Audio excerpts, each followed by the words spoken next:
Shalom, bien-aimé peuple de Dieu. Bienvenue sur notre plateforme de méditation intitulée Méditons ensemble. Ce mercredi 7 janvier 2026, le Seigneur nous amène à découvrir un nouveau verset. Avant de lire ce verset, je nous invite à la prière. Dieu de grâce plein de bonté, toi qui renouvelles tes bontés et tes grâces sur ta créature et sur ceux qui te craignent chaque matin, je te rends grâce, Seigneur, pour ce jour merveilleux que tu nous donnes encore et pour ce que tu nous attires autour de ta parole. Je te prie, Père éternel, Dieu des armées, de disposer le cœur à écouter ce message. Chacun, Seigneur, selon ce que tu veux faire dans sa vie, pour la gloire de ton Saint-Nom, au nom puissant de Jésus-Christ. Notre texte de ce matin est tiré de l'évangile de Jésus-Christ selon Saint Luc, en son 10e chapitre et au verset 42. Je lis pour nous dans la version Louis II. Là, il est écrit: une seule chose est nécessaire. Marie a choisi la part qui ne lui sera point ôtée. Amen. Bien-aimé, le verset en question se situe ici dans un contexte où le Seigneur Jésus-Christ va entrer dans la maison d'une certaine Marthe.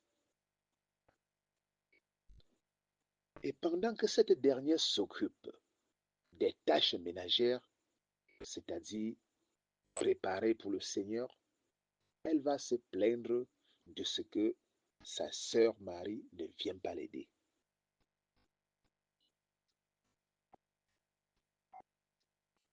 Alors que Marie est plutôt au pied du Seigneur Jésus, cherchant à mieux comprendre les choses du royaume des cieux. Et à Jésus de lui retorquer ce que dit ce verset. Que devons-nous retenir de ce passage, bien-aimé? C'est que parfois, nous pensons que ce que nous faisons ou pensons est logique, alors que cela ne cadre pas avec la logique de Dieu. Parfois, tu pries, Seigneur, je veux telle promotion, alors que pour Dieu, il te faut d'abord être bien bâti pour accéder à un tel poste.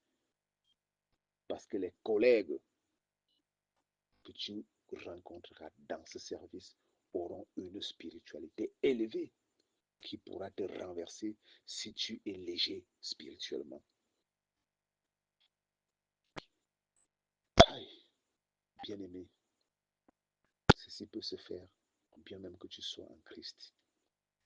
Car Daniel pouvait se retrouver dans le conseil royal de Nebuchadnezzar à l'époque, parce que ce dernier avait un gabarit spirituel énorme.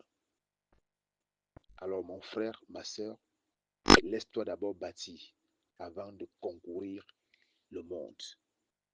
Car les réalités du monde spirituel ne sont pas un jeu, vraiment pas un jeu.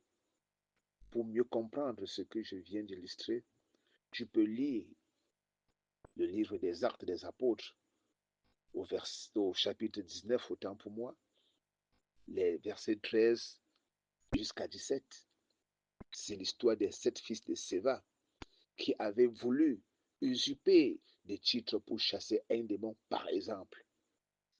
Mais c'est le démon qui les a plutôt chassés.